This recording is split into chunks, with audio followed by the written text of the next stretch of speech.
Para mim, um filme é mais o como do que o quê. É mais como ele conta a sua história do que ele está contando. O que não significa que este seja um princípio absoluto que me rege. Eu posso flexibilizá-lo ou negociá-lo quando o tema da história, quando o seu conteúdo me provoca, me mexe, me irrita, me incomoda. E aí estes valores começam a ser um pouco ajustados durante a feitura da crítica. E não é assim para todo mundo, tá, que fique claro. Eu tenho leitores, por exemplo, como este aqui, que deixou um comentário na minha postagem do Instagram, que pensa exatamente o contrário, pensa muito mais no que é contado do que como é contado. E eu estou trazendo isso porque Justiça Artificial, filme que estreou nos cinemas brasileiros na última quinta-feira, ele me convidou a essa reflexão entre forma e conteúdo, que talvez seja uma das reflexões mais antigas do cinema. O filme acompanha os desdobramentos sociais de uma evolução tecnológica que possibilita que os julgamentos sejam realizados por inteligência artificial. E, à primeira vista, isto parece uma boa ideia, porque, dados os fatos e dado as circunstâncias do crime e do acusado e da vítima, uma inteligência artificial, em tese, poderia julgar mais imparcialmente e objetivamente aquele crime do que uma pessoa que poderia ser levada por paixões, por interesses políticos, por corrupção ou por valores pessoais que a fizessem balançar para cá ou para lá nesse julgamento. Só que nós estamos em um estado em que essa política de julgamento por inteligência artificial ainda não está perfeitamente consolidada na sociedade e tem uma oportunidade para isto quando um personagem interpretado pelo Chris Pratt, o policial que ajudou a condenar a primeira pessoa deste projeto, está agora sentado no banco dos réus, acusado de ter assassinado a sua esposa em um crime passional. Vejam só que coisa. A pessoa que ajudou a construir o sistema e um de seus maiores entusiastas é agora uma pessoa que está sendo perseguida por ele. O que explica, inclusive, as comparações inapropriadas, a meu ver, que foram feitas com Minority Report, aquele filme do Steven Spielberg, no qual Tom Cruise interpreta um agente do pré-crime que é responsável por apreender as pessoas antes dos crimes serem cometidos, porque pessoas superdesenvolvidas, que são chamadas de precogs, eram capazes de prever com alguma exatidão ou com absoluta precisão a realização desses crimes. Aqui a gente não tem pessoas, tem uma máquina, uma inteligência artificial, que é interpretada pela Rebecca Ferguson, que traz consigo um semblante aparentemente blasé, portanto indiferente ao que está acontecendo na maior parte do tempo, e um rosto que é geometricamente perfeito e que parece saído, de fato, de um programa computacional que idealizou uma das muitas versões do que poderia ser uma mulher perfeita. Sentado no banco dos réus, ou naquela cadeira que pode ser o último local em que estará, Chris, que é também o nome do personagem, precisa encontrar uma maneira de provar a sua inocência, investigando em pouco menos de 90 minutos o que de fato pode ter acontecido com sua esposa a partir dos dados, das informações, dos vídeos obtidos das câmeras de segurança, dos telefones celulares, para que isso aconteça. Uma vez que no futuro todas as pessoas da sociedade negociam a sua privacidade para que seja capaz de alimentar esse sistema que é um grande vigia de crimes, com exceção daquelas pessoas que ainda compram chips pré-pagos em mercados clandestinos, mas isso não vem ao caso por enquanto. Então o filme te coloca dentro de um dilema. Poxa, eu sou o policial acusado de ter matado a minha esposa e provavelmente, ou todas as evidências apontam que eu tenha de fato feito isso. Todos os dados que o computador possui, que fique claro, que o computador possui, fatos e circunstâncias, imagens, vídeos, tudo isso aponta para a culpa do personagem do Chris Pratt. E apreendê-lo, prendê-lo e condená-lo poderia, de vez, ser responsável por deslanchar esse projeto, porque, poxa, se até mesmo o policial que é responsável por defendê-lo entusiasticamente foi condenado, então significa que o projeto é bom mesmo. Isso é aquilo que passa na cabeça da mídia, enquanto os eventos se desdobram. E enquanto o tempo vai decrescendo, é onde entra a forma, porque um dos grandes méritos de justiça artificial está em, de fato, manter o espectador apreensivo e tenso, primeiro porque utiliza uma fórmula clássica, um dispositivo de roteiro chamado bomba-relógio, que basicamente é o que vocês estão imaginando, né? Você tem um contador de tempo e quanto mais perto estamos chegando do contador, mais agudas e menores são as chances do personagem sobreviver. Ao mesmo tempo, a gente ainda tem um contador de probabilidade, que é aquela probabilidade dele de fato ser culpado com base no que o computador dispõe.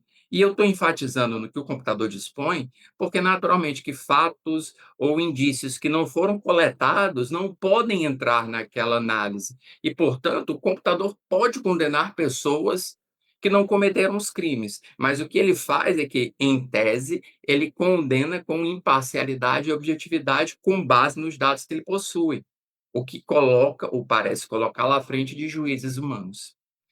E aí, o personagem do Chris Pratt, dentro de uma pegada meio Buscando ou meio Desaparecida, que são filmes contemporâneos que fazem uma utilização de múltiplas telas para que a experiência do espectador seja de saltar de tela em tela, tudo muito rápido, tudo muito ágil, as coisas vão acontecendo num ritmo muito frenético.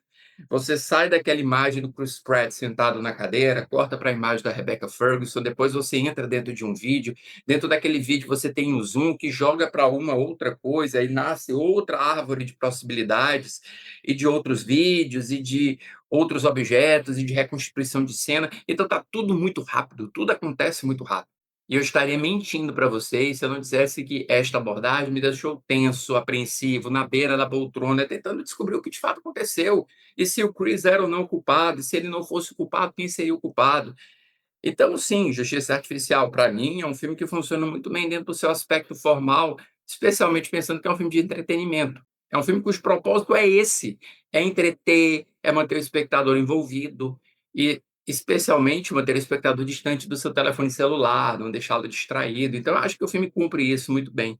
Mas eu seria bastante hipócrita se eu negociasse alguns dos meus princípios e valores e não analisasse o que o filme nos mostra. E a ideia do filme é mostrar para nós que um marido abusivo, um marido violento, pode ser ao mesmo tempo um bom policial e passar pano para o anterior, porque ele é um bom policial, ou porque ele é um policial bastante competente nas investigações que ele realiza.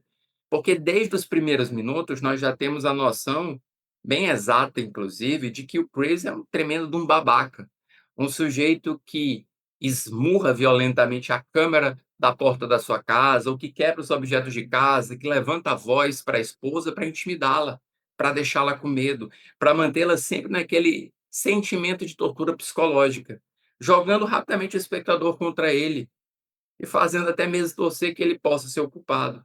Independente dele ser o culpado ou não, ou do fato de que, sim, pode haver bons policiais ou pessoas competentes no seu trabalho que são pessoas péssimas dentro de casa. A sensação que eu tenho é que o filme passa pano para ele. Em todo momento aquilo é negociado e aquilo é meio que ignorado, é varrido debaixo do tapete. E não apenas isso, mas as discussões e reflexões sobre inteligência artificial também são varridas para debaixo do tapete, quando o filme nos convida àquela ideia reiterada por quem defende inteligência artificial de que é tudo uma ferramenta e, portanto, depende muito de como nós a utilizamos ou das pessoas que estão por trás dela, e não dela propriamente dita. E isso seria até alguma coisa que eu concordaria, e eu aceitaria dialogar e conversar a respeito se o filme não fosse tão insistente em nos mostrar que essa inteligência artificial tem alguns traços humanos também. E eu não sei se é um problema do projeto ou se é um problema do meu envolvimento com o projeto. Mas é que a juíza Madison aprecia um pouco a ironia de estar jogando exatamente aquela pessoa que a viabiliza. Às vezes ela demonstra apreensão, às vezes ela demonstra surpresa. E, embora, como um cara formado em computação, eu entenda que inteligências artificiais humanizadas, elas apresentam alguns traços ou simulam alguns traços do que seria humano, justamente para facilitar a integração dentro da sociedade, eu não posso ignorar o fato de que essa inteligência artificial parece de fato humana.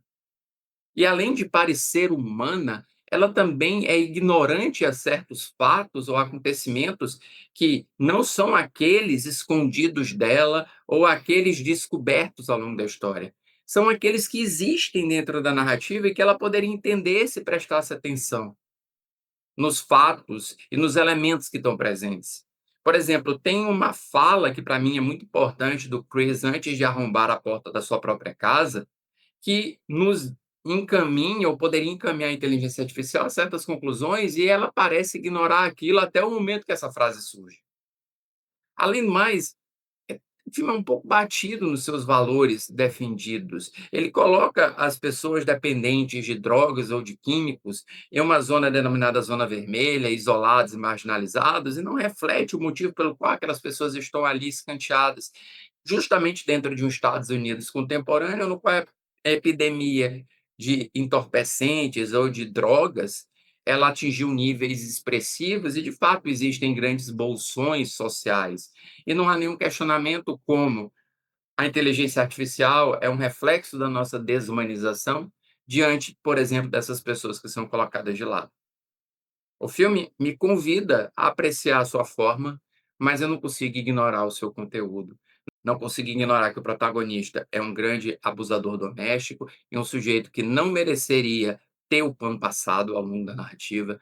Não consigo entender como a inteligência artificial do filme não é problematizada, não é discutida, mas é apenas colocada num ponto médio, um ponto neutro, e também não consigo imaginar como o filme não discute os aspectos sociais, que são aspectos que ele traz para dentro da narrativa. E por tudo isso, para a Justiça Artificial, eu dou 2 estrelas em 5. O filme está disponível nos cinemas e se você gostou desta crítica, deixa a sua curtida, comenta abaixo o que você achou do que eu falei ou do filme, compartilha com os amigos, inscreva-se no canal para mais críticas de filmes. A gente se vê numa próxima. Tchau.